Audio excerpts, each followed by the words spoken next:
Et votre invité tout de suite travaille sur l'égalité et on le sait qu'il y a encore beaucoup de chemin à faire entre les femmes et les hommes dans les entreprises ici en France. Oui, mon invité, c'est Dounia Bouassen. Dounia Bouassen est la présidente de Women Equity Partners. Bonjour Dounia. Bonjour. Alors, vous sortez une étude très poussée sur plus de 25 000 entreprises qui mesurent la performance de ces entreprises. On va y revenir, mais d'abord, on peut faire un constat en France. Parmi les très grandes entreprises, et celles du CAC 40 en particulier, il n'y en a pas ou presque pas qui soient dirigées directement par une femme.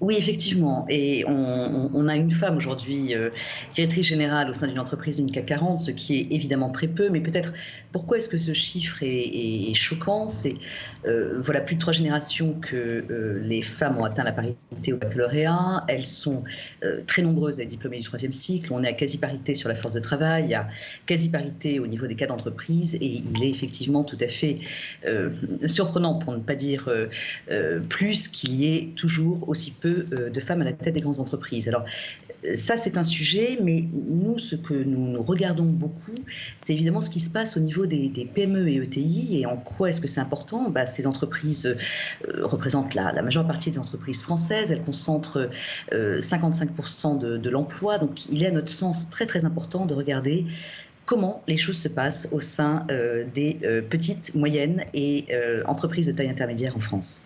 Alors oui, on va revenir justement, mais juste une chose avant, on disait il y a 9 entreprises ou même 12 entreprises du CAC 40 qui n'ont aucune femme parmi leurs comités exécutifs. C'est un peu mieux pour les comités, pour les conseils d'administration, parce qu'il y a une loi qui l'impose depuis 10 ans, la loi Copé-Zimmermann. Cela signifie qu'il faut absolument des quotas pour faire avancer les choses.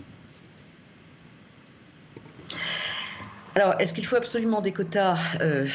Voilà, la question reste ouverte. Néanmoins, force est de constater que sans pression effectivement juridique, les choses avancent pas aussi vite qu'on le souhaiterait. Et d'ailleurs, quand on reparle de cette loi Copé-Zimmermann qui a effectivement contribué à féminiser, à rendre un petit peu plus mixte les conseils d'administration des grandes entreprises, il faut quand même rappeler que cette loi ne s'applique qu'à un tout petit nombre d'entreprises, des entreprises qui disposent de conseils d'administration. Or, effectivement, beaucoup d'entreprises en France sont organisées en SAS, donc avec une très grande liberté dans la structuration de leurs organes de direction et de leurs organes de surveillance. Et ces entreprises échappent complètement à la loi. Donc, effectivement, ce focus fait sur la mixité des conseils d'administration est une chose importante parce que cela a permis de mettre le doigt quelque part à un endroit où ça fait mal et ça a permis de commencer à suivre, à analyser et à demander aux entreprises de rendre des comptes sur ces sujets-là. Néanmoins, se rappeler que c'est un tout petit volant d'entreprise concerné et que le sujet va bien au-delà. En tout cas, ça va bien au-delà, de la parité, puisque si on regarde le résultat de votre étude, maintenant, on s'aperçoit que pour les entreprises que vous avez mesurées, en tout cas, il y va aussi de la performance des entreprises.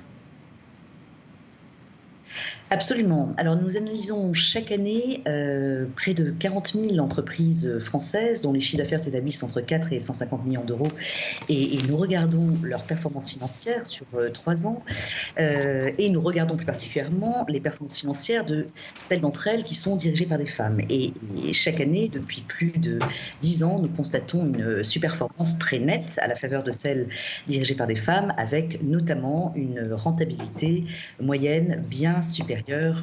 Voilà, une profitabilité tout à fait significative. Et lorsqu'on regarde nos derniers chiffres, donc effectivement, ce sont plus de 25 000 entreprises analysées et on s'aperçoit que l'écart de rentabilité est de 30% à la faveur de celles qui sont dirigées par des femmes en France. Merci beaucoup. Je prends le relais de Christophe Dansette, Dounia Bouassen. Merci de ces réponses. Je rappelle que vous êtes la présidente de Women Equity Partners et que vous avez donc publié, comme tous les ans, une étude qui mesure la performance des entreprises dirigées par les femmes. Et savez quoi ? Sachez quoi, ça marche très bien. Merci beaucoup.